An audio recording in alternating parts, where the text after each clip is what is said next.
Well,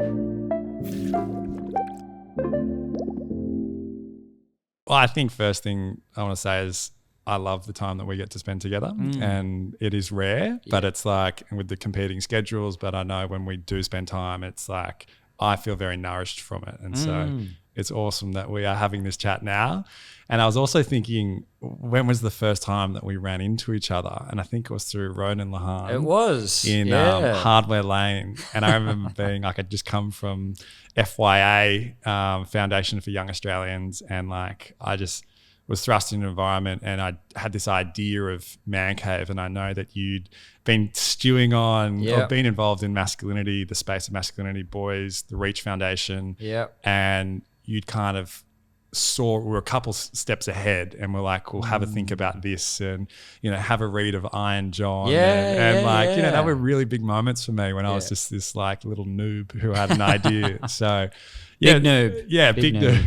And I think it's really special, and we'll go into this, but I just think the impact that you've had on generations is really remarkable. Wow. And I just always learn so much from you. So I'm excited to have that chat with you today. Wow. Yeah. Mate, that's very, very humbling. And a part of me inside just wants to reject that because it feels much more like just chasing my passion, and in some ways just going for the easy road of doing the things that just feel awesome rather than real jobs. But I still remember that chat because I think it was, I remember sitting at the bar, like literally having those conversations around the coffee, and it's been amazing to grow up together, and I think like this space is interesting, like the space of men's work, or maybe the modern interpretation of men's work. Yeah. I just feel like everybody started at the same time. Yeah. It's like this kind of moment in time about 5 years ago where all of these organizations it was the right time for that stuff to kick off. And I think we've all been teaching each other as we've been growing up and meeting at speaking events and things like that. Yeah, absolutely. So, and I think they're a wonderful story because I often get, do you know Tom and Tomorrow Man or Tomorrow Architects or Tomorrow Woman, and I know you get that for 100 Man Cave, and often I just go, we actually used to co-work out of the same office at down at Y-Gap, Feast of Merit, not too far from here. So it's special to observe. And also I think we were trying to run businesses at that stage, you know, and trying to get an idea off the ground into an industry that potentially wasn't ready for it yet.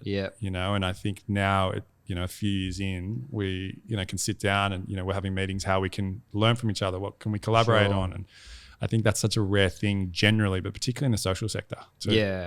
Yeah. I mean, Y-Gap was such an amazing little, and we still look back on just their generosity to go, come and take a spot in our offices and just we'll support you to build your thing. And I remember you and I having a beer down the road at one point, and I was really struggling. I think we were having struggles with hires and people wanting to come and work for this kind of mission-driven organization. We didn't know what our culture was and all of that kind of stuff. And I feel like you always need people to be able, particularly people that you relate to.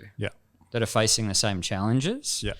But that was just invaluable. And I've often thought about how that can be paid forward. When we have a space and when we're able to kind of go, you've got this thing, we'll just come and hang out here and be around like-minded people and feed off the buzz and just that, unofficial support and mentorship. That's it. And I think that what Y-Gap did so well, they showed that you can make a huge impact, but you can also have fun along the way. And they definitely know how to fund those guys. And, Elliot's going to come on to the potty soon as well. Nice. He's obviously launched his new business, which we'll talk about as well. And amazing. So I think that notion of paying it forward for the next generation of whoever's coming through is super important. So for people listening who aren't familiar with your background, would you be able to just give us a quick summary of like your journey up until now, and however long you feel is required to do that? Yeah, easy. Well, don't say that because that'll be the podcast. That's it. And so you might need to jump in, cut. just break in and stop me at some point. For me, I always say it began with my mum. Like, mum is the matriarch of our family, and I feel like dad rocked up. And this is really harsh to say of dad, and it's not truthful at all. But I feel like dad really rocked up when we turned 18. Yeah. Like, he was ready to be adult with us and in that relationship. But mum was the rock of the family the whole way through. And she went on a bit of a spiritual journey of sorts when she was – I'm the youngest out of – like, my sister's 8 years older, my brother's 4 years older. And they often rib me for saying you got the best version of our parents because they were on this yoga journey. And it's probably true, because I remember having conversations with mum where, you know, shit was happening at school, or I was being bullied or whatever. And I still remember the way that she was unpacking my thinking around that, and like sitting in the kitchen on this particular chair and her going, oh, and what were you feeling, and what was he feeling? Why do you think he ended up hitting you? And all this kind of stuff. But I feel like that perspective, I remember reading little books by the Dalai Lama and things like that she was handing me. And so I was thinking differently, and I was a really sensitive kid at school, but I hung out with a lot of guys that were pretty good with their fists and punched on and things like that. So I had this dichotomy growing up in Frankston. Yeah. And when I was 17, I came into touch with the Reach Foundation. My mates were doing their courses and said, you should go and check it out. And I did. I thought they were going to be there, and then I rocked up and they weren't there, and so I went to leave. And Sammy Cav was running the program, and he just kind of came up and said, mate, what are you doing? And I was like, oh, it's not for me. I think I made a mistake here. And he was like, oh, listen, if you think this is shit, you never need to, you know, what are you going to waste 2 hours? But if it's good, like, great, you know, keep rocking up. And it sounds so shallow to say, and I may be remembering this the wrong way, but I swear I remember kind of him swearing and me going, cool, like, this guy's cool. I'm in. Like, I'm in. Yeah, as a 17-year-old going, oh, he's running the program, he's swearing at me. Oh, okay, I'll stick around. Yeah. Because that's how me and my mates talked. And so that's where all of this began for me. Like, being in that program, people talking in a real way about their actual lives, and weirdly, the more I heard about how challenging other people's lives are in unfiltered ways, the more I just was able to live a bigger life, kind of put everything in perspective and see through the veneer of school and who you hung out with and who you should be getting with and who you shouldn't, and whether you're cool, whether you're not, what you wear, what you don't. That all fell away when I was hearing about people's relationships with their parents and people crying about losing a parent or, you know, being torn between two houses, or, you know, this incredible young woman with burns to her body that nobody knew about, trying to navigate, how do I go, it's summer, how do I go to Frankston Pier and take my clothes off, and how do I get a boyfriend? Just seeing her, you know, breaking down over that and going, holy shit, like, this person's incredible, you know. And I hadn't thought that as a 17-year-old. Because when you don't see people, when we're all playing the game, all on autopilot, it's easy to be assholes to each other because you're not actually making a call on the person. You're making a call on their protection and their veneer. And so getting access to the real person, I think when you really get somebody's unfiltered, unprotected version of themselves, most human beings find that endearing, and it opens them, and they have deep respect and rapport for that. And trust. All of those amazing things. And so that's kind of what I got out of it. I was like, oh my God, like, all of this kind of game playing that's going on, you shouldn't be buying into maybe. Like, maybe there's a whole other story behind the person. And so I've wanted to chase that ever since. And so I started at the Reach Foundation and kind of then I wanted to pay it forward, because I was like, oh, I'm starting to get hold of some of the things I've always wanted, to feel comfortable with myself, to get a girlfriend, all those things that were important to me. And then I was seeing other kids coming and saying similar things to what I was saying to myself. I'm an ugly little kid, you know, like, everybody hates me or whatever. And going, oh, it doesn't need to be that way. Like, it actually doesn't need to be that way. And so, so I was lucky to be in this young organisation. Reach was really young at the time. They just got a sponsorship through Jim. So Reach was started by Jim Steins and Paul Curry. Paul Curry's a film director and was just this freak of the human condition, creating these incredible experiences that were like crack. You know, I used to love going to his workshops. And then Jim was what we all know of Jim Steins. He was just this impressive, just this really impressive man who seemed to be like a fatherly figure to like tens, hundreds and thousands of people. Like the amount of people that say, oh, Jim Steins had an impact on me. It's like, was there 10 of this guy roaming around? But he really cared about us. Yeah. Like I remember he got into Robert Kiyosaki and Rich Dad Poor Dad. And then he was like, all right, you guys need to sort your money out. You can't be these non-for-profit kids running around saving the world and not have any money. And so I've got this Robert Kiyosaki mentor dude. He's going to come in. Awesome. But that was just natural for him. Yeah. And to be honest, I don't think any of us realised how lucky we were to have him in our corner until he was gone. And then when he died, I think I needed to leave that organisation to grieve and to grow up. Yeah. Like particularly the last few years, I felt like I was really doing it for Jim. Yeah. Where I probably stretched myself in different ways because Jim was a really hard guy to do anything for. Yeah. And there's people, like, I don't know if you've got them in your life. They are so generous, but they really are fatherly in a way that you're like, I just don't know how I could ever look after you. Yes. Like, I just don't see where that will ever be possible. Yeah. And I remember being overseas on an overseas trip with some mates and got the call that he had his cancer. And it was really clear, you know, at that point, cut the trip short, go home. This is a time where I can actually do something that I know will take stress off him. And so that was that couple of years. And then stepping away, I just fell in love. Like that was the focus. Yeah. And then soon after that was like, well, what's next? And that's where Tomorrow Man really came from. It was never planned. But the seeds of it started in Frankston. Yeah. Because my mates had never come to Reach. Like they were too cool for it. Yeah. Even though I thought it was pretty cool. It was pretty cool as far as youth groups go. Yeah, yeah. Like it was, I always called it the Fight Club style of a youth group. Yeah. But getting somebody in the door, which is, is the greatest challenge of our work. Getting blokes in the door is the hard bit. Once they're there, they'll go, oh, fuck, this is awesome. Yeah. Like I'll invite 10 of my mates if I knew it was going to be like this. So I was always trying to get them in because I knew these guys were incredible guys. Yeah. You know, like they were so charismatic. I wanted to be like them. They had all this magic about them, but also they punched on the weekends and they did these things. And so I've always been fascinated with how do you help guys keep the magic, keep that spark. Yeah.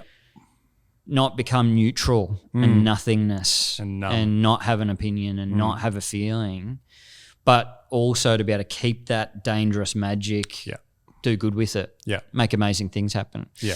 So anyway, Tomorrow Man in short was really the manifestation of a lot of thinking about that. Well, what's the thing, what's the product, and how do we create it in a way that mainstream guys like my mates from Frankston would go, yeah, I'll rock up at that. Yeah. And that's talking a language that I can do something with my mates. Yeah. Rather than it being a shameful secret. You know, I went and did this thing, but I would never tell the boys about it because it's a bit cringy and I don't know how to use that language. I don't want to use that language with them because they're going to say, you've changed. That's right. It's not safe. He's changed. Let's not invite him out. He's going to kill the buzz, you know. Which is a real problem. Like it's a real challenge. Yeah. Like if you can't tackle that, then it's never going to work for the mainstream bloke. And if it doesn't work for the mainstream bloke, it's always going to be, as you know, like just some side challenge. Yeah. Yeah. I love it. So not only that's the podcast. We're done. Thanks everyone. Thanks for coming. Good. Part one. I think there are many threads in that, but I think, Reach is going on a journey whilst all the young people are going on a journey. Yep. And you guys are doing, I've only heard the legacy stories of, Jim and Paul. So I grew up in New South Wales where there was nothing of this nature. Sure. It was like anything that was remotely in my context that I grew up with, remotely expressive was labeled as gay or, whatever language was associated with basically policed not to do it. Yeah. And then those that were policed others, and that's just the cycle. Sure. But then I'm curious for like the internal journey of a young person who's already like, there's so much emotion bubbling under the surface generally for a young person. Then you guys are in these environments with someone like Paul Curry, who is somewhat of a magician at creating these magic, you know, sometimes from what I've heard, these raw, sometimes over the line, sometimes you know, just real crazy environments, but also right on the edge where we find the most about who we are and who other people are too. For sure, yeah. How did you navigate that as a teenager, just kind of thrust into this environment? Because sometimes these raw environments, in my experience, they are like crack, like you said. Yeah. It's like, it is the most fucking exciting thing you've ever seen. Yeah. How do you navigate that as a young man, like coming through, but also living a double life with your mates back in Franga to reach, you know? Yeah. Man, that is a good question. To be honest, I think it's different for everyone. Like, I mean, there were so many people that came through Reach. Not everybody stayed. Yeah. So you kind of had to be up for it, and really, it kind of had to kind of get you in a way where it's like, yeah, this is the kind of place I want to be now, and I want to keep on coming in here and ripping myself apart and ripping myself open. Yeah. I think weirdly, like, as a kid, I was pretty fortified. Like, I was the kind of kid right up until I was probably 20 where, I don't know, like, you know, when people meet each other and they like either shake hands or they kiss on the cheek or whatever, like, I fucking hated that moment so badly. Yeah. And right up until I was 20, I'd ghost. You know, if I needed to leave a party, I'd just ghost because I didn't want that moment where I had to like, see you later, gonna kiss on the cheek, we're gonna hug. I was just really weird and awkward about that moment. I was fortified. Yeah. You know, I was an introverted kid. I spent a lot of time on my own. Like growing up, I would kick the footy on my own and play imaginary games of football outside the house for hours. And I was more than happy to do that. I remember this guy, a really nice guy. I used to kick the footy over his fence all the time. He lived in this area where I did that. And I remember him one day coming up, and the Loney brothers lived just up. I don't know if you remember that. But I think one of them played for Melbourne, one of them played for Collingwood, but they would kick the footy to each other, you know, twin brothers. And they were only like 25 metres up. And he was like, you know, mate, I know these boys up here. They're very nice boys. They'd want to kick the footy with you. And I was like, no. I'm all good, thanks. I don't need that. Like, I don't want to do that. And so I was really, for me, I was very introverted. A lot of people at Reach were the opposite. They were there because they were very extroverted. Yeah. And so I remember they did this diagnostic thing one day, and it was, I don't know, that DISC thing. Yeah. So it's like, you know, 4 types of personality. You got your dominant, you got your influencer, which is visionary, high energy. You got your socialized, I think it is, which is like loves everybody to feel comfortable, don't rock the boat. And then there was one conscientious. It was like detail driven and all this stuff. And the whole organisation was over on influence pretty much, with a fair smattering of people around S, like to be around people, socialise. And then me and Ranko, the accountant, were in C. Like, and I was like, I don't know whether I should feel good about this or really bad about this. But to be honest, for me, how I navigated those environments was I felt like I needed hardcore stuff to make me feel something. If that makes sense. Yep.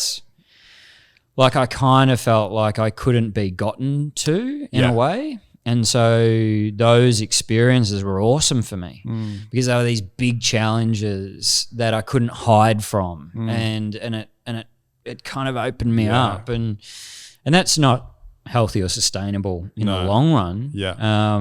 But at that time, I think young people, like the amazing thing about young people is like they go and watch horror films and they go to theme parks and they go on the biggest roller coaster. Like, they're thrilled. They want to feel alive. They listen to I don't know what you were doing when you were a teenager. I was listening to really sad fucking music. Yeah. I think the Chili Peppers, Blink-182. Yeah. Just trying to bring on a tear, you know, trying to cry. Or, you know, watching It and never wanting to sleep again, you know, or look at the sink when I'm brushing my teeth the same. And so I think that teenagers are angsty human beings. Yeah. emotive human beings, like you said, heaps of emotional life just below the surface. Yeah. They want to feel alive. And so that environment, I think, is good for teenagers in a way, because rather than what I was doing at the time, I was going getting shit-faced on the weekend. Yeah. Like I was getting really drunk, because if I could get a bottle of alcohol from the local Richie's from some P-plater and go to this party and get off my face, I had no inhibitions. Yeah. That's all I wanted. That's all any teenager wants, to have no inhibitions. Yeah. But what an unhealthy way to be doing it. Yeah. And so this environment was like, it was kind of like, it was like that but healthy. You know what I mean? Yeah. It was like, it was the version of getting drunk or doing the roller coaster or seeing the horror film, but it was our own lives, and it was going to the parts of ourselves that we feared. And then that became a sustainable way of actually getting no inhibitions without having to get off my face. Or it's like the organic high, and it's the exploration of the human condition, which is like endless and infinite. For sure. In its, representation of the external universe is as much, if not more, internal. Big time. And I think, to your point, I think that's one of the most incredible things about young people is they're just willing to go there. It's almost like the world hasn't put all its conditioning on them. Yeah. They're searching for it. Yeah. I often wonder, and I don't know the answer, I'd be curious your thoughts on this. Like, is that because at that kind of those formative years when they, traditionally would have that rite of passage or that initiatory experience where they would have to go and effectively do some experience to test their mortality. And part of that, whether it's, I know we know Arna Rubinstein's work, and he kind of talks a lot about this, but it's like that used to be go hunt the lion, get the circumcision. Sure. We don't have to do that as much anymore. Thank God. Whatever it is, but some experience that tests their psyche. Yeah. And they have to. So I do wonder if there is some thrill seeking that is innately playing out in those environments. Alongside now, we just have, I'm sure we had our equivalent of this when we were, back in the day, but, we've got, young people now have vapes. They have drugs are being sold on Snapchat. It's alcohol. Is that happening? Yeah. That's the latest thing. It's like a smorgasbord that goes around, and it's like everything Snapchat, just gets younger. The store. And it's there is something where there is a numbing of reality in order to often go inwards too. But then also, the seeking of something more. And I think it sounds like Reach was just creating these pockets of that consistently. Yeah. Yeah, definitely. I mean, I think like you're saying, one of the things that was really interesting at Reach is that when I was running the program, say we're at like Mount Erin's staff room where we ran the program, it's just a random environment, but we'd have parents coming up to pick up their kids and they'd say, Johnny, we're hearing all these amazing things about him. You guys think he's incredible. Well, he's an asshole at home. Like he's not like that at home. So we're not seeing that. So why are you guys seeing this thing? And it's so brutal for parents. Yeah. Like parents' gigs, so brutal. So brutal. You like bring them into the world, you spend all this money, all this time looking after them, and then they hit about 16 and they just want to destroy you. Yes. And your world. Yeah. And everything you believe. But it's that innate rites of passage inside. Like, how can I grow up unless I destroy your version of reality, or at least challenge it in a big way? Yeah. Because I need to know who I am. Yeah. And if I just take your version, mum and dad, for granted, then I don't know how to think for myself. Yeah. And so I think there is that inherent, rebellion. I need to work out who I am, and I need to get angsty and hate everything around me in a way. Yeah.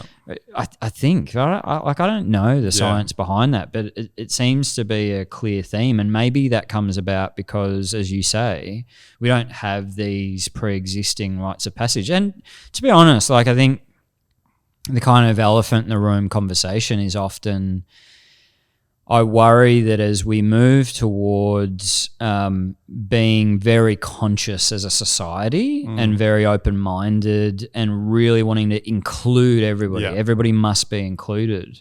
I worry that what gets swept up in that is nobody should feel uncomfortable. Anything that makes somebody uncomfortable should really be neutralized because we need to make sure everybody's comfortable.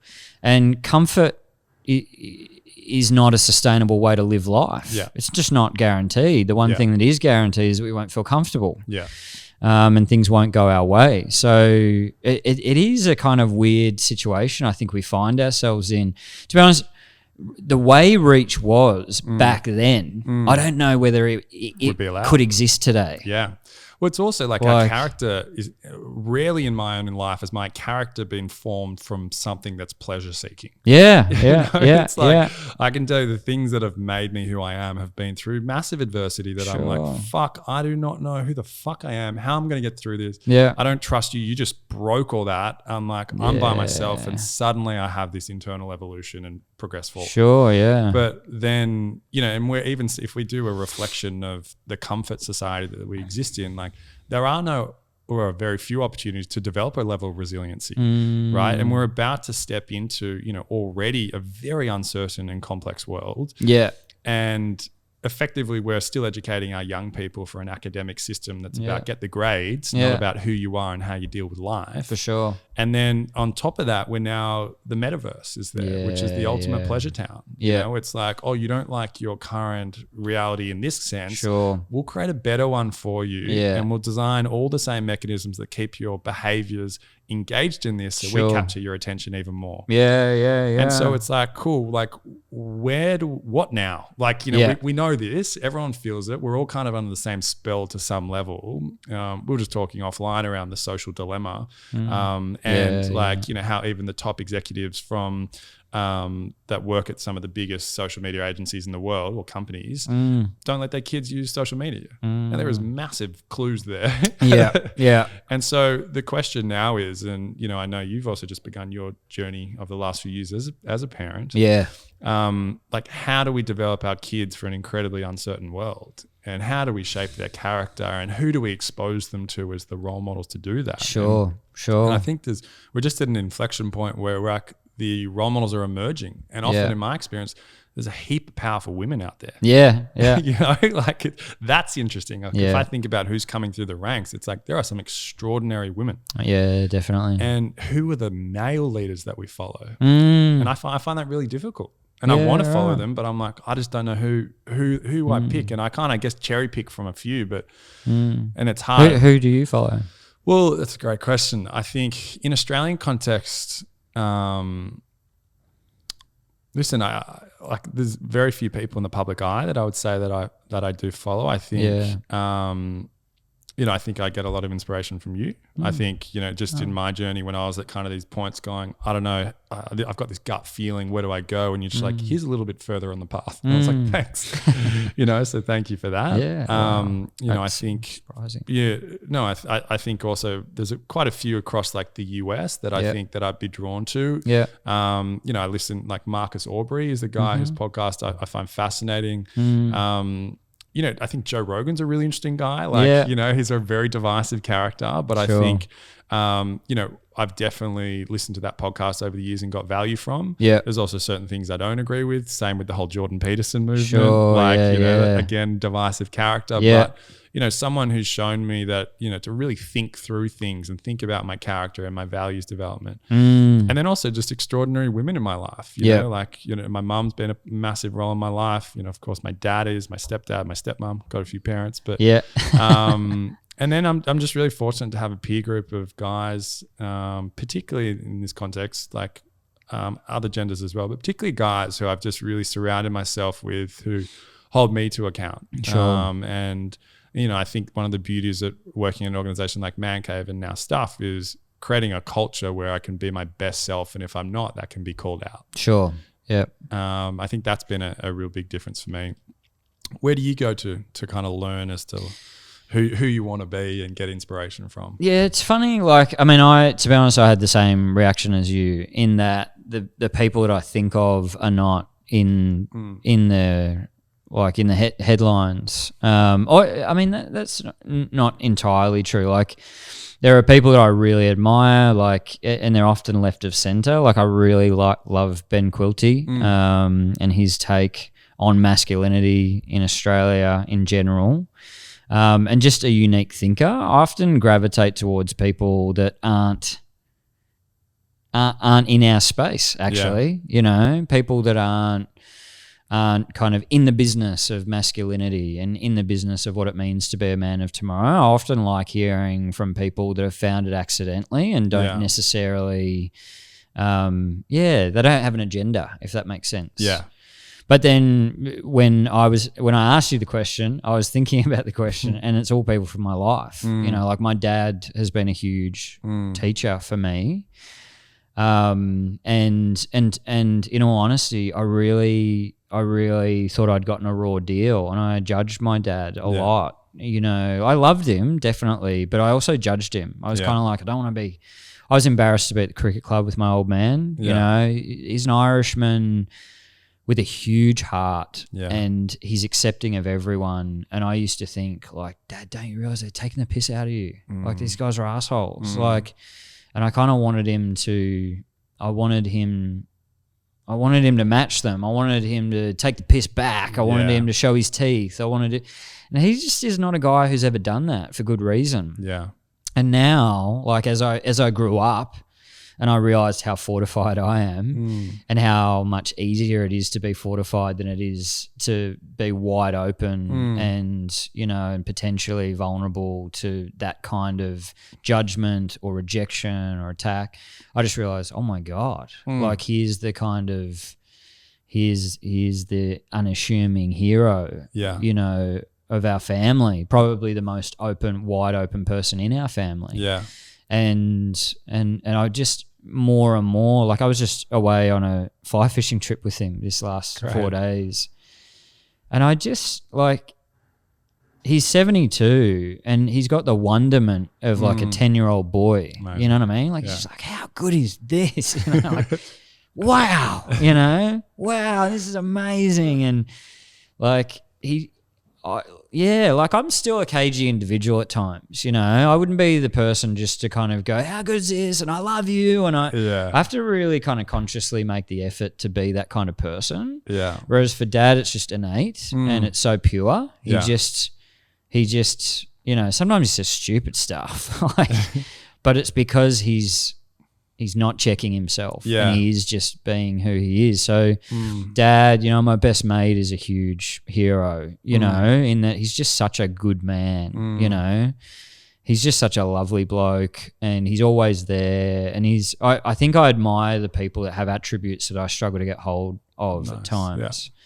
And blokes, you know, there's a lot of guys, like I said, those guys that I admired when I was young. I still meet blokes. I'm like, you're a bloke. Yeah. Like you're an actual man. Yeah. I still don't feel like a man. Yeah. Probably because I got these little boy legs. But I don't know. Sometimes I meet a man. I'm like, wow, you're in charge and you're charismatic, but you're open and you can change. And there's something kind of just electrifying about being around those blokes. I so resonate with that. And it's like if there's a fire, I'm following you. You know, like, exactly. And if we've got a drama, whatever it is, if it's emotional, I'll probably still look to you. The group dynamic, I'm shifting. Like for sure. Yeah. And I think that's really wise around your dad, and that, you know, my journey's been very similar. Like I think, you know, I had, when I was younger, I couldn't just understand my dad. And then I think, you know, as I've now kind of got older, I've leaned into conversations that were really uncomfortable with my dad, and still to this day are really uncomfortable, certain conversations. But I just, now with a bit of wisdom or time in the ring of my life, you did a really good job. And you know, when I got in trouble for bullying that kid when I was 14, and you sat me down and you made me write down our family values, I was like, this is a fucking waste of time. That was a huge moment that shaped who I am as a man, and not in the moment. Retrospectively, I look back on that now as a 30-year-old guy, and I go, that really shaped me. Or like my dad was went away for work for a few years when I was kind of like 12 to 16, and for one birthday I'd never had pocket money, and he wrote me a card for every week of the year which had like some kind of quote on it or something, and there was $10 in it. Amazing. So I went from no pocket money to now, you know, a dad who was overseas, but I knew every week that he was there and he cared for me, you know? And I think they're the moments of parenting that accrue like weight and compound. For sure. And I think, you know, particularly for parents, like every parenting situation is so unique and so different, and there's so much family shit in the way. And but I think it's those values-driven moments that where parents do for their kids that their kids may never know that are the most powerful. Yeah. It's so funny, like you saying that, I just feel like as guys, that's one of the biggest kind of like rip-offs of being blokes is that you don't hear those stories. You know what I mean? So everybody's trying to make up. It's like you were talking about with education. Like you go through education. What is it? We're captive in education for like 12 years. More if you go through to university. And within that time, you never learn how to survive a breakup. Yeah. As a good person. Yeah. You know what I mean? Good caveat. Like, how do I actually survive a breakup without causing harm to people because I feel so torn up and rejected? And how do I not take that out on other people? Like, that should be critical for everybody, particularly every male, to learn, you know? Like, absolutely. But then everything else as well. Like, how do you, like, just life skills. Yeah. I feel like weirdly, when you go back to all the black and white footage of like old school, like it was like they were learning shit like practical stuff. You know, you're gonna need to change a tire. You see them, you know, learning to do these things or learning how to have etiquette. You know, be a good person, whatever. And then we stripped all that out. And now we're learning STEM and, you know, science and maths and all this kind of stuff. And it's like, well, so you just expected to learn how to, you know, transition from being like a kid at home to being a member of the family.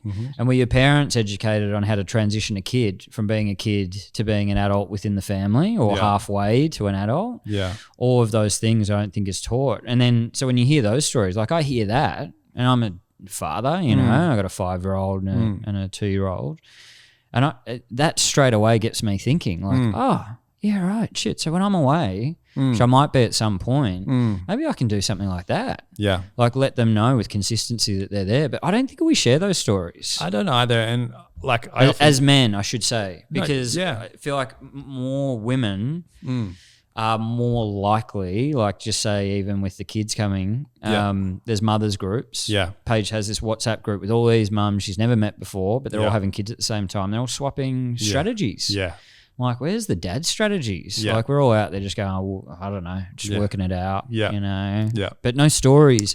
No, here, I've learnt this thing. I work this thing out. Sit my kid down and get him to write the values of the family. Like, what? Yeah. Can families have values? Yeah, is that allowed? But we do it for our businesses. Yeah. We set the vision for our business and the key behaviours and the culture and, you know, the KPIs. I think it's, you know, I often, you know, reflecting back on parenting, like I think there's moments, and I was going to come back to this for you, and I will just kind of put it in a bit of an imaginary footnote, like the moment it flipped for you and your dad. But the point before that is I think there's something around like, particularly with the father-son dynamic, there's something around this like, and I don't know if, you know, I've heard the saying before that like a mother's love is unconditional and a father's love is conditional. Yeah, right. And I don't want to box people in, but I think it's an interesting thing to think about. And, you know, I know a lot of dads go out of their way to try and shape their son in a way so he'll be ready for the world. And they do that with the best tools that they know how. But also the other piece that comes into there and is just the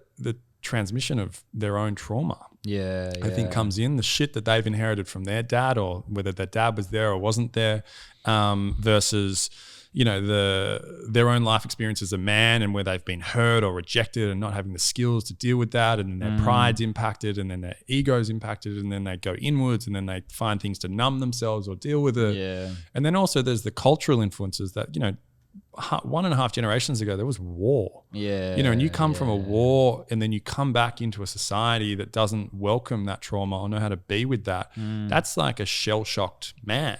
And then a shell-shocked society, and then we've got them kind of raising our kids, but then on top of that we've got just the influx of advertising around what a man should be, you know, and then that's so close to us, you know, and so we haven't, as a society, created these pockets to welcome men to heal.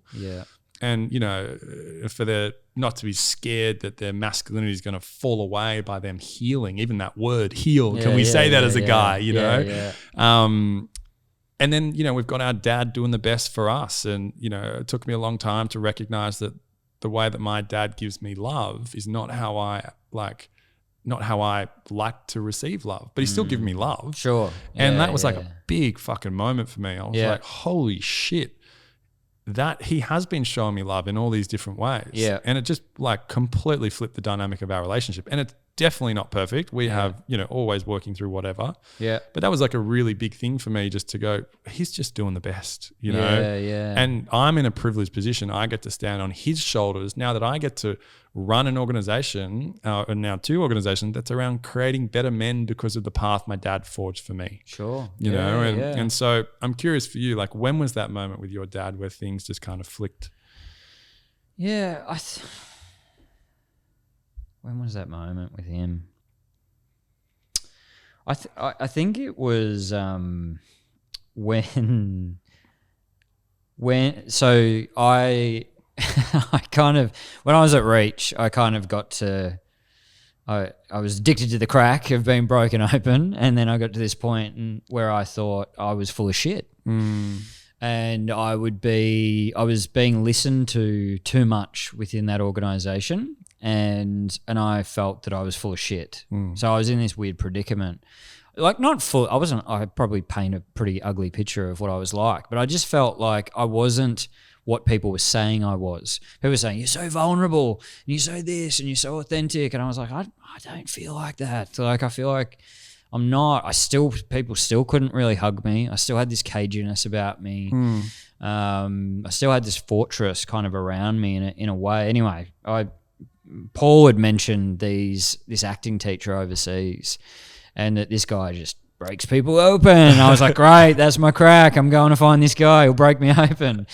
And so I'd saved up all my money. I went over there and I did these hardcore acting classes, like in LA. And I showed up, and it was a husband and wife, and they'd been doing these classes for like 60 years or something. Like, she was younger than him, but she'd been doing it for a long time.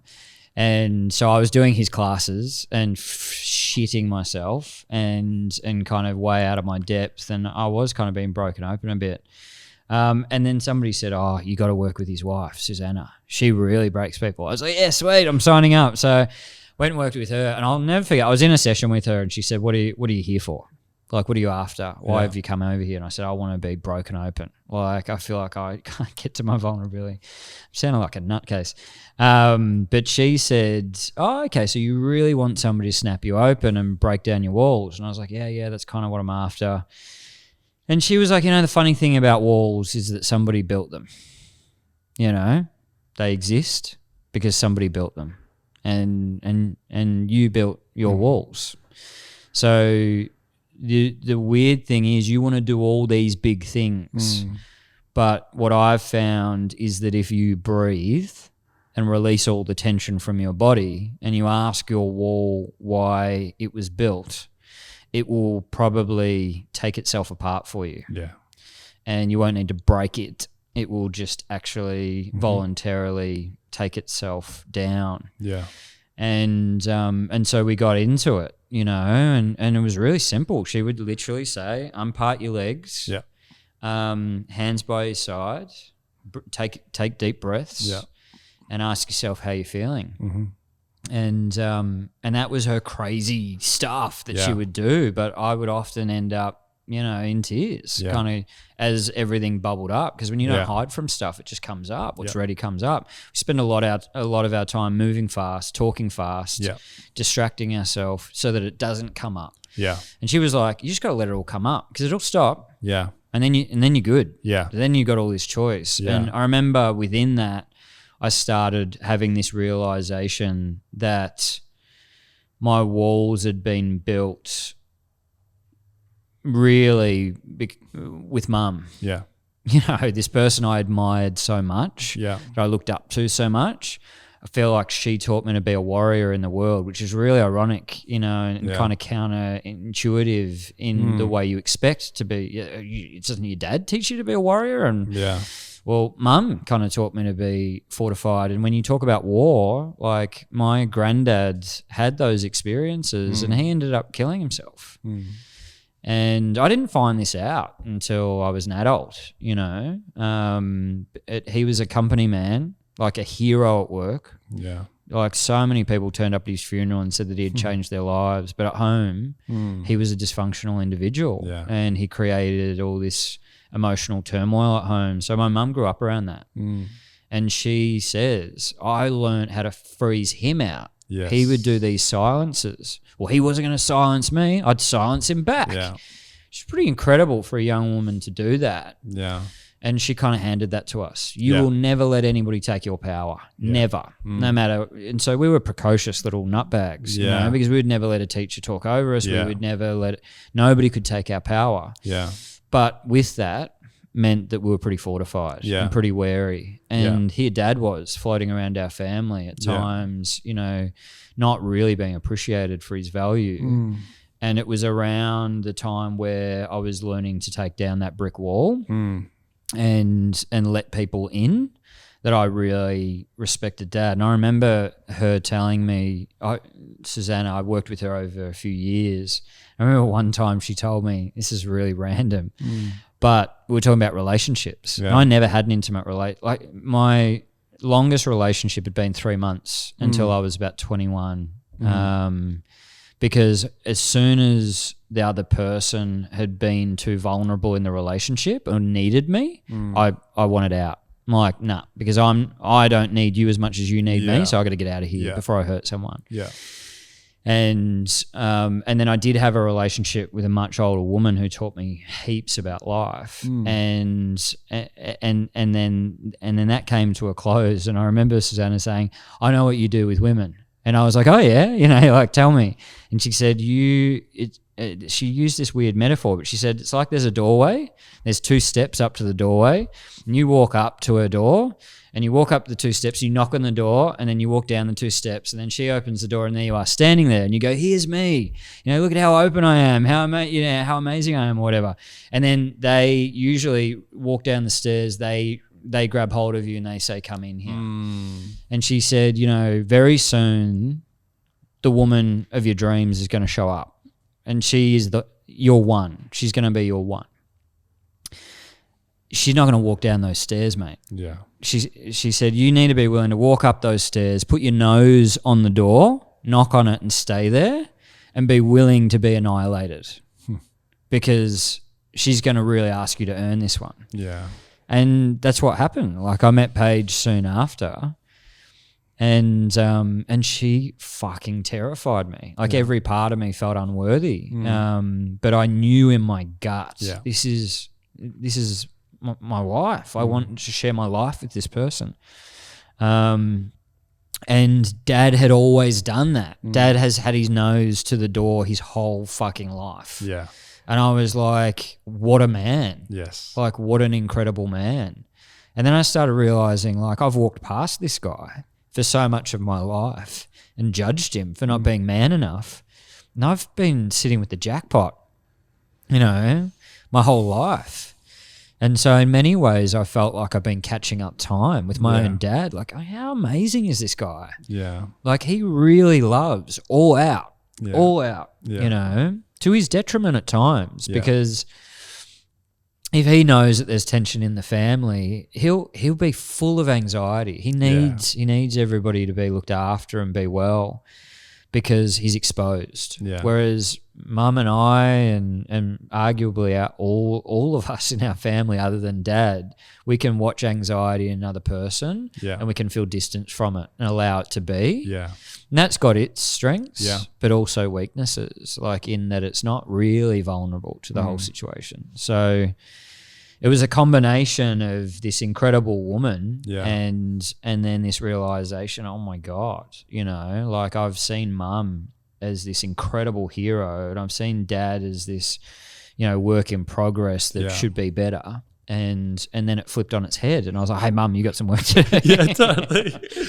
Oh, I think that the beautiful thing about that is you follow the knock at the door to go overseas. Like that could have easily not happened. It could have been a sliding door moment, and I think that's the remarkable thing about trusting your gut. And something deeper in you. There was that. I often just think about like the spiritual knock at the door that each of us have at various times in our lives, and whether we choose to open it or not. Sure. But then to go there and to, and I don't think people realize how insane acting classes can be.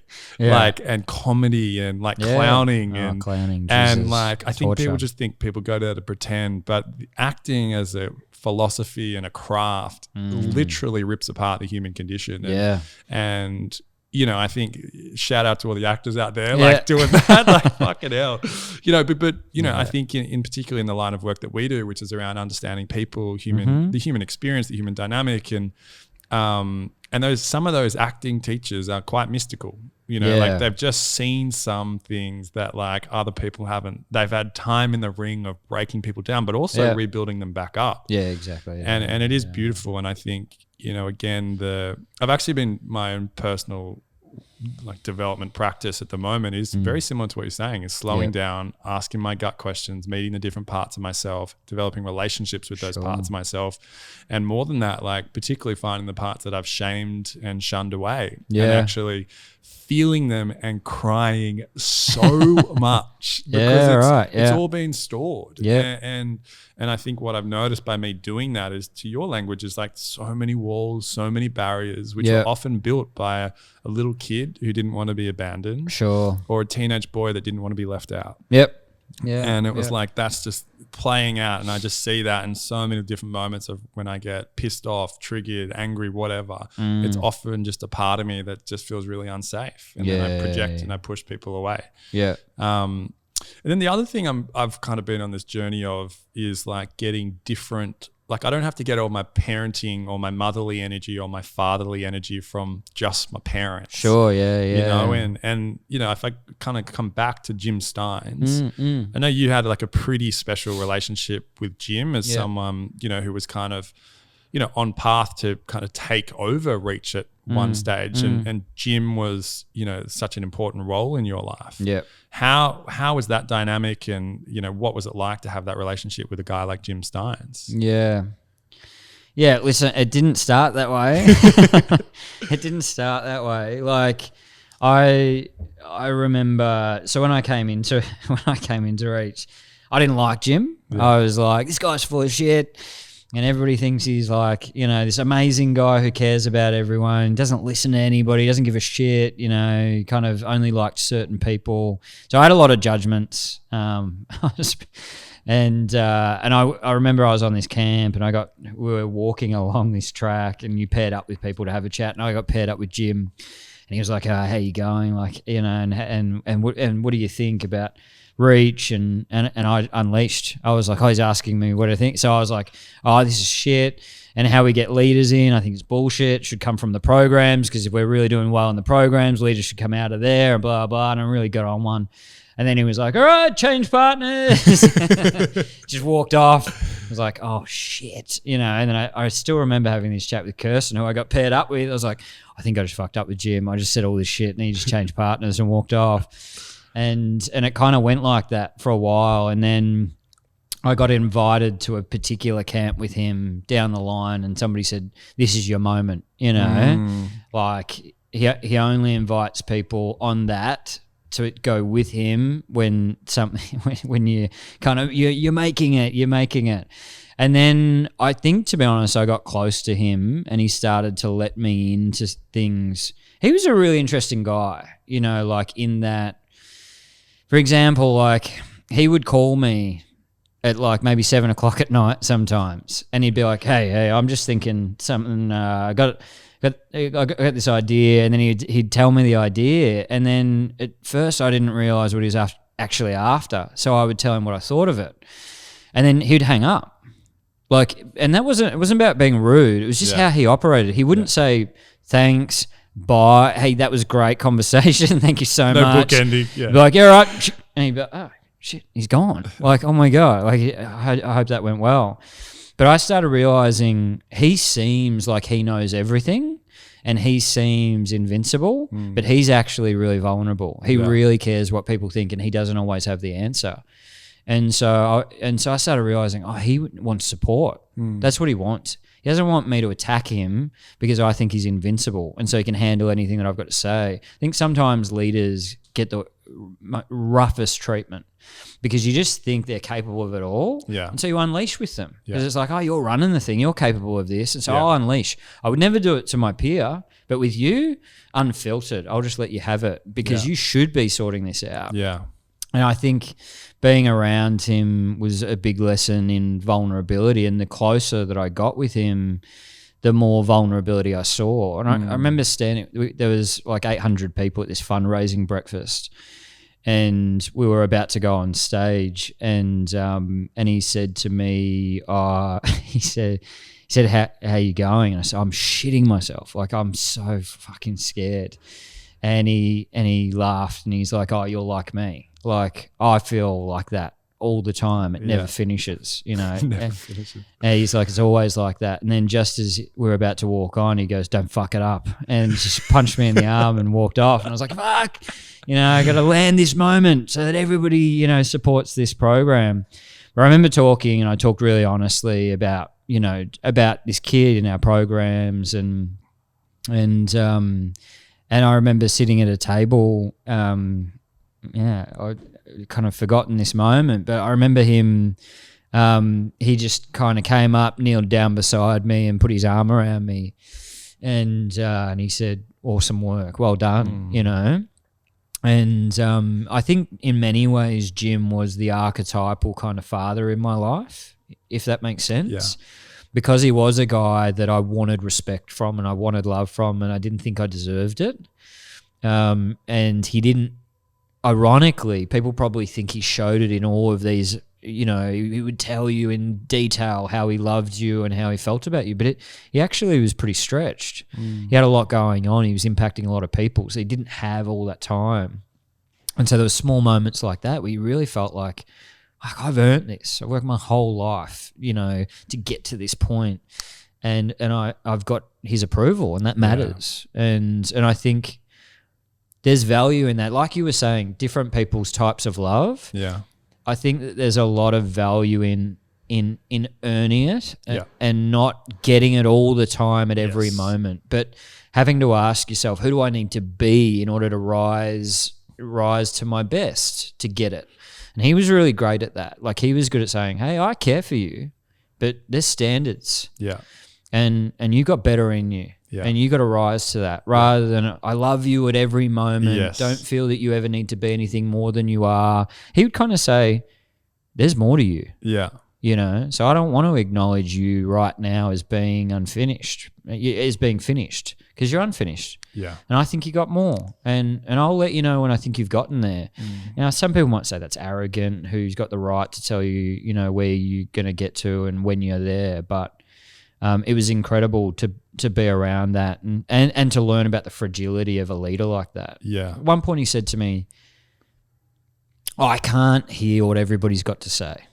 I actually just can't. I can't cope with that. I'm a racehorse and I need the blinders on sometimes because otherwise I'll stop. Yeah. If I hear everybody's opinion in acute detail, I'll stop running. And I got to keep running because otherwise this thing is not going to help all the people it could help. Yes. And I think there is that dichotomy that you got to, I think sometimes we're chasing an unrealistic perfection today. We've gotten so wise that it's like, be the dominant one and cry now and let everybody always have exactly what everybody needs for their individual tastes. Yeah. And like you're saying, sometimes you got to respect that that's their version. Yeah. And it might not be exactly what I want. Yeah. But it's their version.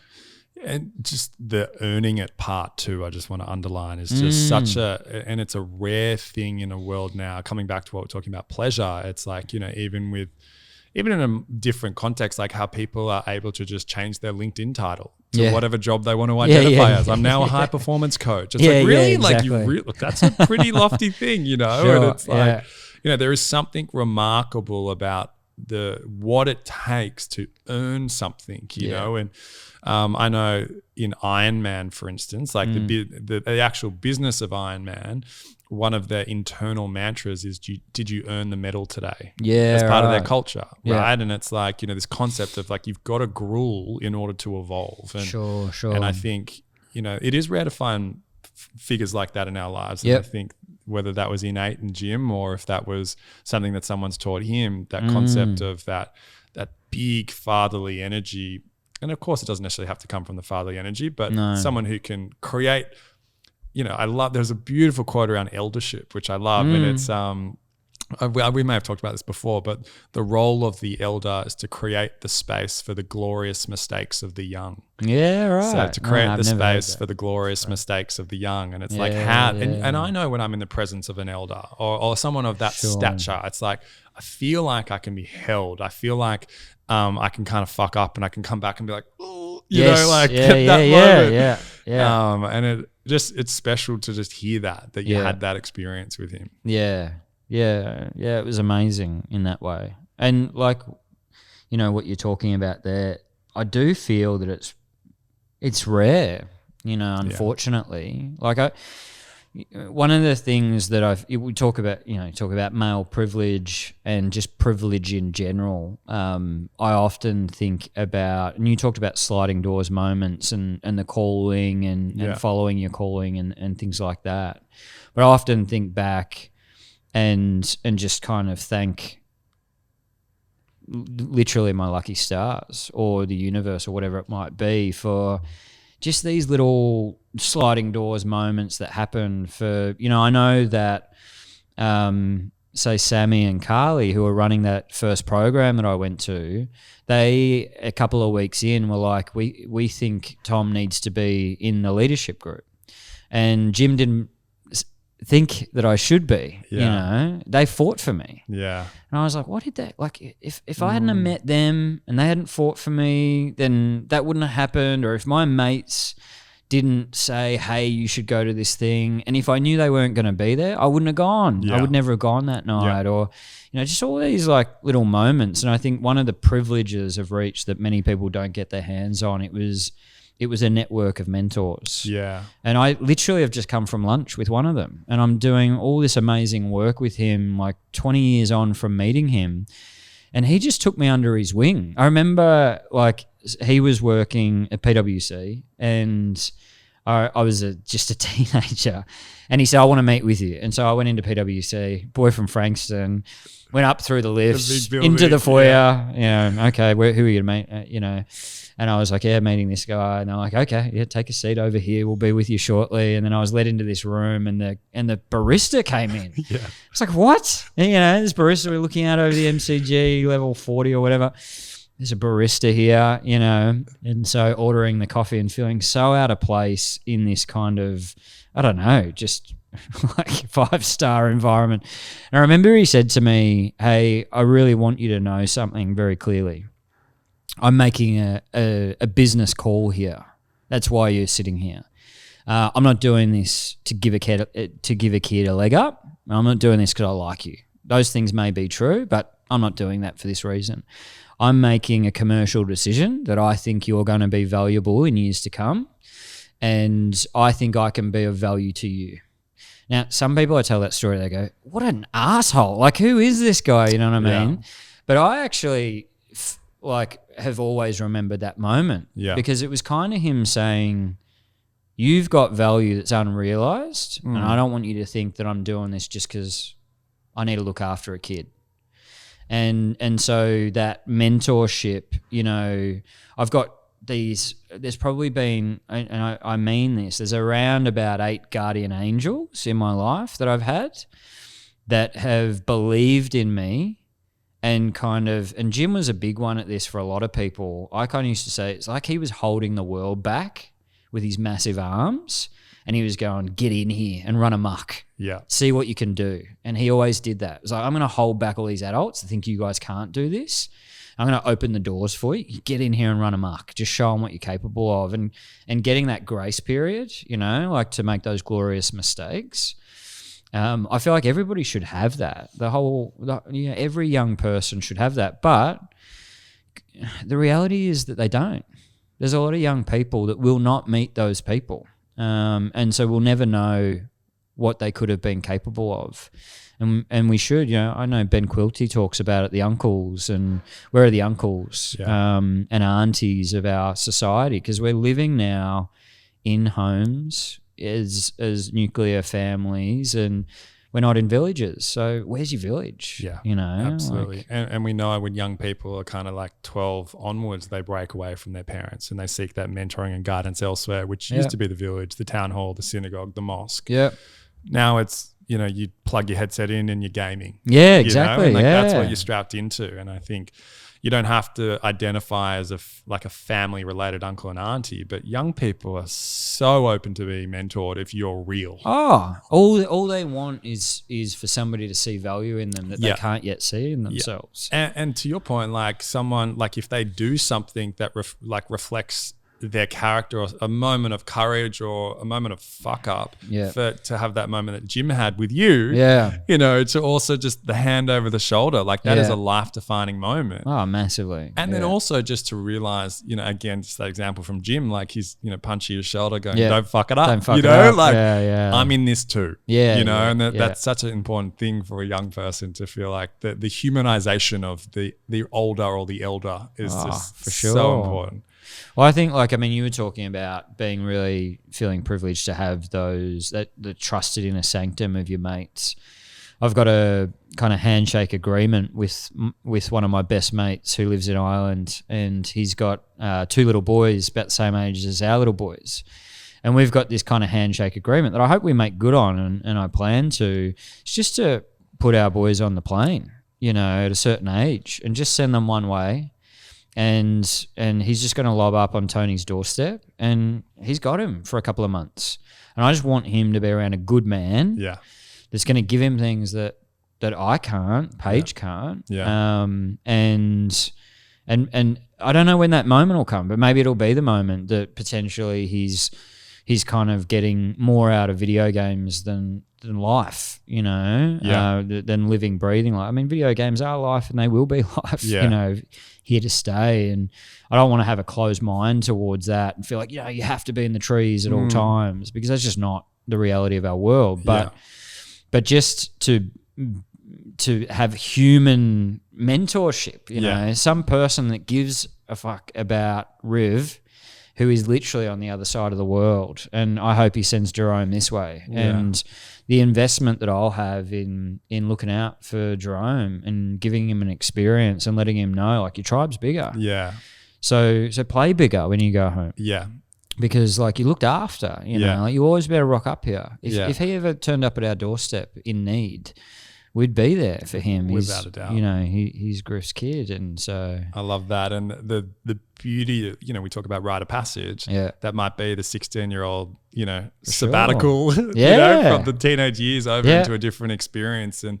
And that's where life opens up. That's the moment of, whether it's in a reach program where you just see the inner world of some parent, some kid whose parents are going through a divorce, and you're like, fuck, that's what it's like. To, any travel trip that we've been lucky enough to do in our life, where your perspective just explodes and you're like, holy crap. But then also to have the added benefit of someone who feels like family. That's pretty remarkable and rare. I think I've just on the best friend front with my best mate, we lived together in Melbourne for a while, and when we both decided to move out for different reasons, we wrote up just an agreement among our mateship, and we're like, what are some things we want to tick off in our lives, and then what can we hold each other accountable to, and one of those things was a weekly call. So for the last 4.5 years, we have a non-negotiable weekly call where we just check in on life, and sometimes it might go for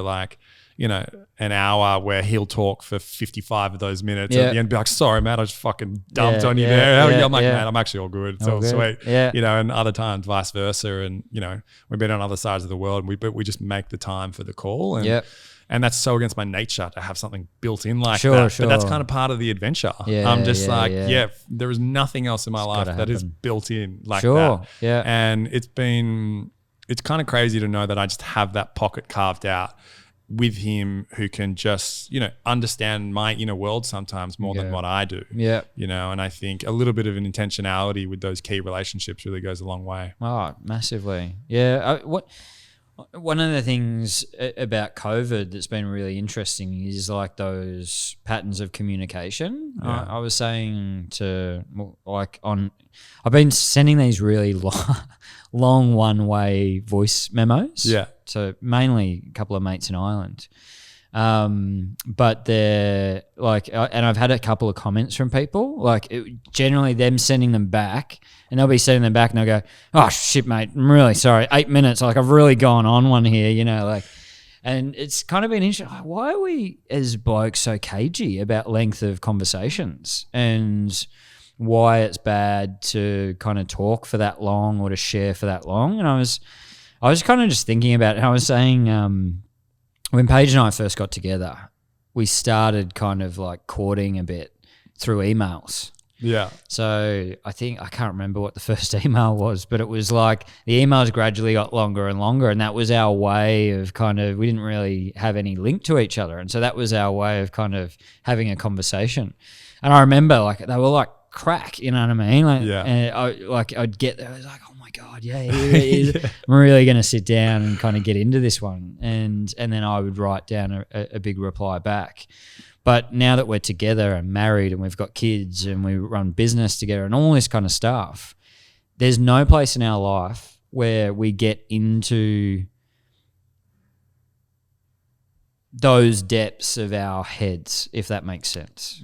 Like if you sit down and write a letter for an hour, you go into places that will never come up in a conversation. You're just writing down, you're like, yeah, this is something I've been thinking about lately. And then it makes me think about this and this other thing. And you kind of go to the layers of depth that we just don't have time to get into in the car with each other or, looking after the kids. Yeah, all that kind of stuff. And so I was saying to one of the guys, hey, yeah, like, don't apologize, because I'm really loving kind of getting insights into your life, and being able to be there for you as a mate. And I feel really privileged because they're talking about things that I've never known before. And it's like, and also because it's sporadic, like you would have this week, 4 touch points in a month. You're going to see a version of your best mate's life that he won't even be aware of. Yeah. Patterns changing and things that then you'll be able to reflect back to him and go, yeah, I'm seeing you wrestling with that, and I'm hearing you wrestling with that. And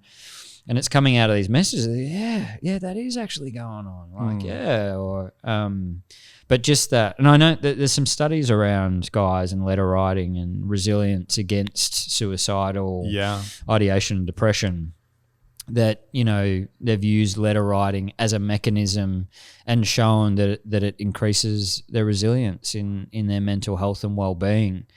The added kind of having a pen pal, and the added emotional intelligence of actually unpacking your inner thinking, of course, and looking at it objectively. The practice of self-reflection, of thinking, even the literacy development that's possible from writing means we can understand ourselves and our world better. Sure. But then also, the giving of that letter. Yeah. The element of vulnerability of how is that going to be received. And it's all in that. And I think you hear about those in prisons, like the letter writing and the pen pals for particularly those inmates that have been there for a long time, how meaningful that is for them. And and also it's a form of education. Right. And it's like the more we are educated, the more our life, increases in its ability to live a quality life. Yeah. So I think that's cool. So what's the plan with the voice notes? Are they going to keep going? Are they I have no idea. I reckon they will. I reckon, I actually don't know. Like, who knows what's going to happen beyond COVID? But with these guys, I think it will, because they're in Ireland, and so we've always, like in the past, it's just been writing each other a WhatsApp or whatever. But I think it will continue. Like I said, I feel like it's a really unique and different way to communicate with people. And it's definitely given me a closeness with those guys that's arguably closer than my friends here. Yeah. Weirdly. Yeah. Because they're so distant. There's so much effort and energy being put in to really letting each other know how we are. And I think that probably happens a lot. You know, the people that are right next to you. Yeah.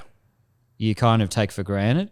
Remember these guys, we ran this workshop in Adelaide, and it was like a blokes' night in this pub, and there was maybe about 60 blokes there that showed up from around Adelaide. And started off like, hey, all right, it's so awkward. You know, whenever guys in the corners. Oh my God. It's just like, we are socially inept. Like, and anyway, so it's really awkward. Like, okay, guys, a bit awkward. We're going to kick off in a second. We just want to know, like, just turn around to some bloke and tell them why you're here. You know, like, were you made to come? Somebody tap you on the shoulder? Your wife told you to be here? That's usually the kind of standards. And there was these 3 guys in the middle at the front, and 2 of them were like, "Oh, we're here for him," you know, like, and he was like, "Yeah, I've just been through a breakup, and I'm struggling. Like, I figured maybe I'll get something out of this, and my mates kind of agreed to come and support me, you know, just be here around me." And then we were doing this session, and we got to this point where it's a step to the line. You're stepping up if you agree with the question. You're stepping away if you don't. And it was like step to the line if you've got stuff going on that your mates don't know about, you know. And stay on the line if that stuff has been going on in the last 12 months, last 6 months, last 3 months, last month, if you're going through it right now. And there's a large group of guys still on the line at that point. And then one of these guys who was kind of like a bit like, this isn't really my thing, but I'm here for him. He said in the debrief to that exercise, he said, I'm asking big questions about me as a mate at the moment. And he said, like, us 3 boys, we catch up religiously every afternoon at 5 o'clock for a beer. Every afternoon here in a pub. I would say we're lucky. I count ourselves lucky. We are really good mates, and we got really good support. So we've been catching up every night. Yeah. And my 2 mates just stood on the line and said that their mates don't know what's going on for them now. So these conversations are going to be really different from now on. Like, I promise you that. After this, those conversations are going to be different. We're going to talk about what's actually going on, and sure, we'll banter, but I want to know what's going on, and I want to be there for my mates. I feel really bad that I don't know that. And I think that that's an extreme example of a lot of blokes. Yeah. Like, ironically, the people that you've got the most touch point with, you just kind of assume, well, yeah, we're good. We're good. Because we see each other all the time. They would have told me. Yeah, fine. Exactly. Yeah.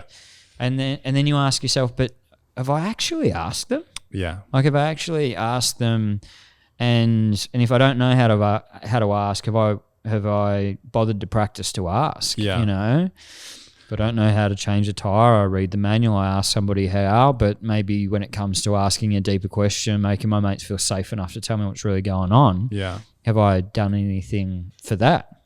Which is the cornerstone of our work, right? Is like, how do we create these environments where guys get to develop the practice to not only ask the question, but also to sit in the uncomfortability. For sure. So then for people listening, because I think that's it's such an example to your point of like, that is, I observe that, I've lived it so often. Yeah. So what, if guys are listening to this right now, where do they begin? What's, the starting point? What can they do if they know that they've got a mateship group, but they want to go a little bit deeper? Yeah.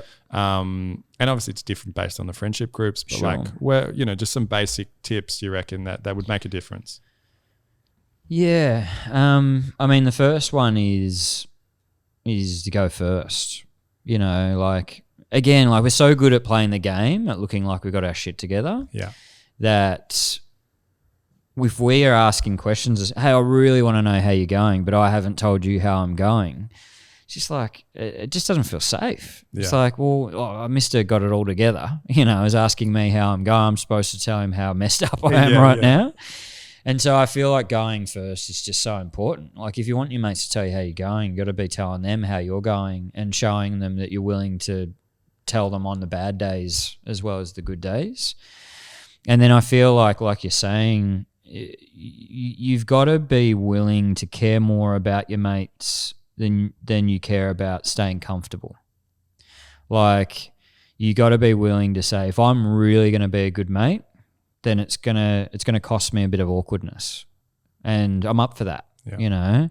And so the awkwardness is how are you going, and them going, yeah, good mate, yeah, all good, and then being able to ask the second and third question rather than just the first, and say, hey, I know you say you're going good, but you've just seemed flat lately. And I'd be a shit mate if I didn't ask you again. Like, I just like how are you going? Like, tell me, how's work going? How's your relationship going? Like, do you feel like you've been flat? You know? And it might be a yes, it might be a no, it might be a piss off, you know, but at least you just like, well, like I'm here, mate. Like, and I want to know. I'd want to know if you were struggling. I want you to know that. And I'm going to ask you again next time we catch up, you know, and just tell me to piss off if you want to. But I think almost more than learning how to ask the questions is learning how to handle somebody pushing you back to test whether you're for real, or pushing you back because they've never actually been asked that question. Yeah. And so it's awkward for them and they don't know how to be asked. And so their initial reaction is, let's get this over with. Yeah, I'm good. Like, let's move on. And showing them like, hey, I'm up for just sitting in a bit of weirdness. And it's not going to kill the buzz, because we'll get back to the beers in a moment. We'll talk about the footy or whatever we're interested in. So I feel like those, like, go first, ask the second and third question. But bigger than those is ask yourself, does being a good mate have a higher value to it than feeling comfortable all the time and never feeling awkward with my mates? Like, I feel like we've all got to go, like, to be a good mate, awkwardness is a part of it. And to be honest, to be a good partner, awkwardness is a part of it. You know, like if you can't, one of the things that pisses me off a little bit is the advice that can often be given to guys or parents wanting to talk to boys is, and we've talked about this before on another podcast, but the advice to walk beside them. Yeah. You know, like walk beside, take them for a walk. Get in the car. You get in the car and then have a chat to them, because then it's non-confrontational. You're both looking forward, you're both doing something, and that creates safety. And that's definitely sometimes a first step. Yeah. But if we have to not look at each other through our whole lives in order to have a hard conversation, we are fucked. Like, we are. Like, you're going to have have a good marriage, to have a good friendship, to be a good father, uncle, brother, to be a good colleague, you know what I mean? Like, you're going to have to look at another human being and hold uncomfortable emotion between the two of you without needing to get up and bolt, shut down, look at the ground and not say anything. Or, you know, like, okay, well, we need to go for a walk because it's going to be rough, you know. Now, I'm not saying that that's not an interim strategy if you're struggling with the face-to-face, but it needs to be an interim strategy. Yeah. It's like, okay, this is just a stepping stone, because I got to get to the point where I can sit face-to-face with a human being and have hard conversations. And then it's also like, I think the tricky part about that is to where we spend our attention is often where we develop our skills, right? And I think, you know, when we've got, you know, in this context, we're talking about men, but like, you know, men in the workplace, like the workplace is often a very kind of competitive, conquest-driven environment that's about your OKRs, your KPIs, you know, your big vision, and, you know, what are you doing to optimize your performance for maximal efficiency to get the outcome, right? We love our efficiency. Yeah, we love our efficiency. And then, you know, we're now starting to see a shift in what is required to be a leader, to not only navigate an uncertain world, but, you know, different generations coming into the workforce too. Sure. You know, there's discussions around feminine, more the archetype of the feminine traits, and that doesn't necessarily have to mean women, but the feminine traits are required to be an effective leader in a complex environment. I know you do a lot of work. Obviously, there's Tomorrow Man, Tomorrow Woman, Tomorrow Architects. Could you just give us a bit of an insight into Tomorrow Architects and what you do there? Yeah. So, I mean, I guess like in Tomorrow Architects, we're working in leadership environments, usually in elite leadership environments where there's a lot of pressure. and there's high stakes involved, and there's a performance. Ideally, people want to be performing well, whether it's a AFL footy team or a C-suite leadership team. They want to perform, like that's a part of the remit. But how do they perform in the past, like or when you're in a static environment and you've got the expertise and the knowledge, then you can solve the problem. There's always a solution somewhere for the problem in those environments. And so generally you're relying on those leaders that have been there before. They've got the answers. They just solve our problem. They let us know what to do and we get about doing it. But most people would agree we're now in a lot of environments where we don't have the answers to the problems we're facing. How do I deal with COVID? How do I deal with hybrid work? How do I deal with all the disruption that we're facing, whether technologically or otherwise? And so we're now moving, I think, into ways of working together that are more collaborative by nature, because we know that because the boss doesn't have the answer, our best chance of finding it is the collective intelligence of our organization. All of the brains working collaboratively together are better than one brain who knows everything. But that's completely different. Yeah. Like that's just such a different way of working, you know, like I've got it together and I'll get about doing my work and handling my business and I've got the answers is traditionally very stereotypically male. I want to solve everything. I want to solve it technically, and I don't want to have to ask people for answers because I should have them myself. And I've got to be the tower of strength so that nobody thinks I'm weak and vulnerable and gets worried and all of those kind of things. And I think now we're moving to a model that is collaborative, that is willing to say, I don't have the answer. Hey guys, I don't have the answer. And I actually need your input. I really need it. And I think that out of us collaborating together and sharing honestly, we're going to find breakthroughs and answers. That's just a whole different skill set. And the reality is that they're not all going to be opinions that are the same. Yeah. So being willing to let people collaborate and have tension, again, if I have to, you know, go for a walk with you and walk side by side to have tension, well, how am I going to have a team of 12 in a room with a lot of tension going on? I've got a perspective, you've got a perspective, they're different. I disagree with you and we need to actually externalize that. So I think the future workplace that's more resilient and more adaptive to the changing environment around it, it actually does have a lot of those behaviors that would be seen as typically feminine. Less ego in the leadership, more I want the system to go well and to be well as an organization. I don't have to be counted as the alpha dog leader of this, but I want us all to be contributing. I want everybody to be, having a meaningful input. And that collaboration, that willingness to sit in conversation, the willingness to ask inquiring questions and to stay for the answer, to be more curious than be the knower. I think that they pose really interesting opportunities and challenges, for guys. And like a lot of the guys that we're talking to when it comes to the leadership interventions that we're doing, we'll often ask people, what do you want to work on? What are the things that you're fearing? What are the big blockers for you? And one of the common themes at the moment amongst white middle-aged male leaders is they're saying, I'm fearing that I'm going to become a dinosaur pretty quickly in the workplace. That I'm worrying that my point of view is antiquated now, and I actually don't know how to best serve as a leader within these environments, and that's a hard one. Yeah, like I've worked my whole life to be fit for this environment, to be able to contribute, and now you've changed the whole game on me. Yeah, and I don't really know what to do, and so I feel like it's exciting. It's really exciting because in the past, it might have seemed like the kind of work that you would do as a teenager or any male in the spaces that we're operating would be seen as like a off the side, nice to have. Yeah. Bit of soft skills. Yeah, nice to have. It kind of oils the wheels of the real work, That's right. but it's not the real work. Yeah. And if you do too much of it, it's going to mess with the real work.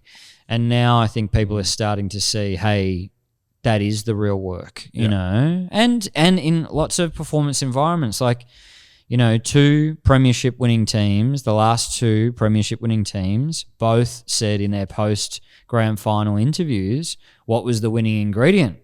Love. That's just mind blowing. Yeah. Is that what guys were saying 2 decades ago when they were winning the grand final? Yeah, our secret ingredients, we love each other. Yeah. I just don't think they would have been saying that. They might have been feeling it maybe in some level, but not saying, hey, that's our performance edge. Yeah. Because we've been training our whole lives for football. That's kind of a given. We wouldn't have been drafted if we didn't have some high level of skill. Yeah. But what's tipped us over the edge to really collaborate and drop our ego and be able to play the team game. Yeah.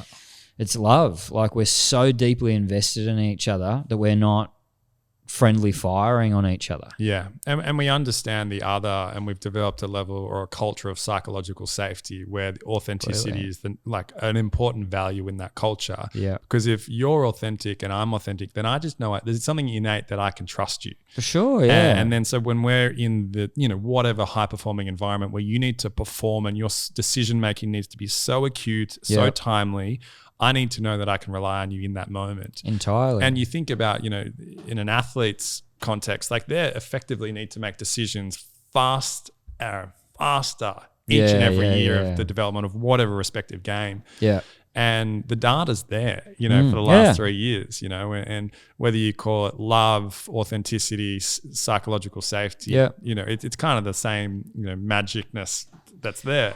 For sure. And I think we're ultimately pretty tribal beings, our hardware is still caveman. Couple million years old. Yeah, exactly. And so if you don't feel entirely safe in an environment, you will distribute some reserves of energy towards keeping on a lookout. Yeah. And if you're keeping on lookout and you're narrowing your vision because you feel under threat, well, all of your potential is locked up. Yeah. Whereas if you feel safe, you got access to the whole thing. You got peripheral vision. What sport don't you need peripheral vision in? Sure. I think now there's so much more energy put towards how do we make these people feel safe enough that they play to the top of their potential, and the aggregate of the players create something far greater than, I shouldn't even say the aggregate. The outcome of the collaboration of the team actually creates something far greater than 1 + 1 + 1. Absolutely. I think that's really exciting, because I feel like when, particularly in this country, there's such a, lauding of sport and all of that kind of stuff, where we are in a capitalist society. So organizations and peak performance and all of that kind of does have credibility. And if people start saying, hey, peak performance, in order to get that edge, you need to feel completely psychologically safe. You need to have access to all of your potential. So the love factor's got to be high, but you also want to have these performance outcomes happening. It's pretty incredible territory that we're starting to explore as human beings. And I think as well, a really important distinction there is psychological safety doesn't necessarily mean comfort. No, definitely and not. I think that's really important, that often the highest performers have stretched their bandwidth of what is comfort. Yeah. And that finding that edge inside of, whether it is going over to, the acting trip over in LA, or, I did my equivalent of, I have a commitment to myself every year of signing up to a life experience that's completely off brand for me. Nice. And a couple of years ago, I did a stand-up comedy course at NIDA, and I had the same equivalent year, everyone's sitting around, why are you here? And I was like, everything in my identity says don't be here. And I was just, we laugh about the clowning exercises. I'm still partly traumatized by the clowning activities, but, part of that now, I find something inside of me. I find an edge. I step through the edge, and then it's the unknown, I think, is the evolution of our development, our consciousness, and ultimately our performance. Because then we're not, we find ourselves in that environment in the real world. Oh, for sure. Inverted commas. And then we know we've got that experience. Yeah. I think those, and it comes back to that rites of passage thing, those mini deaths are so important. Yes. Yeah. Because I think, again, we're on this archaic kind of hardware that ultimately still is running from saber-toothed tigers and all of this kind of stuff. And so I do think it's important to reevaluate our fears by testing them and to go, like, is that really going to be the end of me? I get up at a stand-up comedy night and I bomb. Do I really die? Like, does the world really end? And as much as it might be excruciating, it's like, oh, okay, the world's still standing. So anything about that scary, I now know won't end me. Therefore, I can play all out a little bit more. It's like they say one of the best kept secrets in the world is and particularly through the lens of the Buddhist tradition, is actually having the death before you die. Sure, yeah, because you suddenly realize, and there's these stories of the Tibetan monks who start their meditation practice very early on. Sure, and at the age of 12 years old, they have their first kind of ego death, and then from then on, there's no fear living on the other side, because part of you is psychologically dissolved or adapted or whatever it is, but you're now living in a place of abundance. Yeah. And what they say is the irony of the Western ideology is that we're so concerned with the longevity of life by trying to look young and keep our youth but you guys don't believe in reincarnation. Yeah. And it's like the irony of that, which is just so funny to think about. And I think coming back to probably, I just curious, as we're on the arc to wrap up here. Yeah. But I just want to know what is your practice to self-reflect, to grow? Because, I think time, you've obviously spent considerable time in the ring with such a diverse range of human beings, from, young people all the way to some of the biggest execs in the world. What's your practice for slowing down, reflecting, pulling apart? Yeah. Well, it's like, so I've struggled. Like, I've had this kind of battle with meditation, like on off. It shouldn't be a battle, but I know it's so valuable to do. But I think a lot of people probably relate to this. I just really struggle to keep a consistent rhythm with it. For me, since starting the businesses, having a family, I've never had less time in my entire life. And the strategy over those 5 years has become that I book 2 days away on my own in some random Airbnb, usually only half an hour away from the house or something like that, but it's just a space for myself. And I take a bunch of stick-it notes, and I take a bunch of paper and some good tunes and a couple of days worth of food, and I reflect on the year. It's generally around December. And I'll just, as things pop up in my head, I'll just write them down on a piece of paper. And usually things about, well, what do you want to do differently next year? What are you happy with this year? And so I'll often get pretty pumped, like I'll have all these like, oh shit, if this year could be different, I'll do this. And I think about the pain points in the year. I'm like, yeah, all right, I'm going to stop that by doing this next year or whatever. And then the last half day that I'm there, I generally write a lot of kind of notes, and I kind of look and I go, what are the themes and what can I do? And then I have a folder. It's this red folder. It's got all of those notes in it, photos of all the stick-it notes. And then if I get a few hours to myself, I generally drive down to a local beach in my car, and I just chuck on some tunes, and I'll read through all of those notes and just try and sometimes I'll add to them, I'll write a note, like something will pop out and I'll be like, I want to add to that. And so it's been growing, this red folder, but it's kind of, I just feel like when you're moving really fast and you're really busy, sometimes you're with your worst thinking. It's kind of your most rushed thinking. Yeah. It's not your wisest. It's usually pretty reactive. That's how I feel about my own thinking when I'm in a rush, in a rush and I'm under pressure.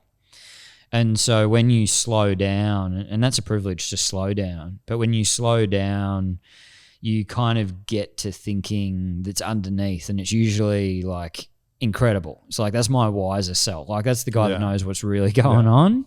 And so how do I more regularly get access to that guy and make sure that he is driving my actions? And so once it's set up in the year, then I'm trying to find opportunities to re-access that thinking. I do floats. Well, I did pre-COVID. I haven't for a couple of years, but I find, again, with meditation, I could sometimes do meditation. I come out of it like more anxious because I go in, I can't calm myself down. I'm like, I'm so wound up. And then like, you judge yourself for not doing it properly. Yeah, like my fingers are itchy. Like I can't. Like, and then I come out. I'm like, that was shit. Like, where's the epiphany? Where's the peacefulness? Yeah. And so I found with the salts, like the whatever it is, 400 kilos of Epsom salts or whatever it is, it would just be like it would just stop my body so that my mind could stop. Mm-hmm. And I would say to mates, I'd come out of it on a Friday afternoon with a Sunday afternoon feeling. Because sometimes I'd come in with the family or whatever it might be on a Friday or a Saturday, and I'd be so wound up that I'd be sitting in front of Paige and not hearing what she's saying to me and definitely not feeling it. And then on Sunday, you kind of calm down enough to go, like I'm actually here with you now. I'm feeling you. I'm seeing you. So it's a long answer to your question, but I try and find the slow thinker. Yeah.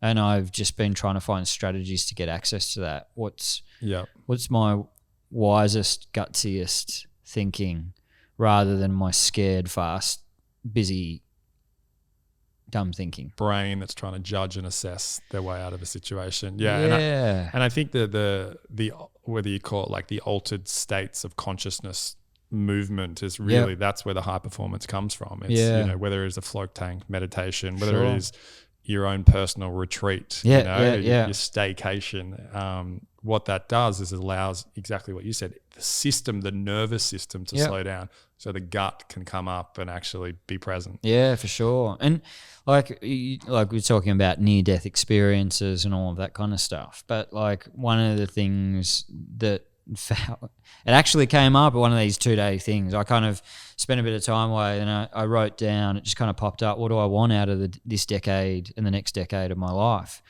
And then I realized, like most people probably, I'm kind of building stability and security in my life at the moment, saving money up, getting a house, all that kind of stuff. And then I was looking at it and I'm like, well, I'm in my 30s.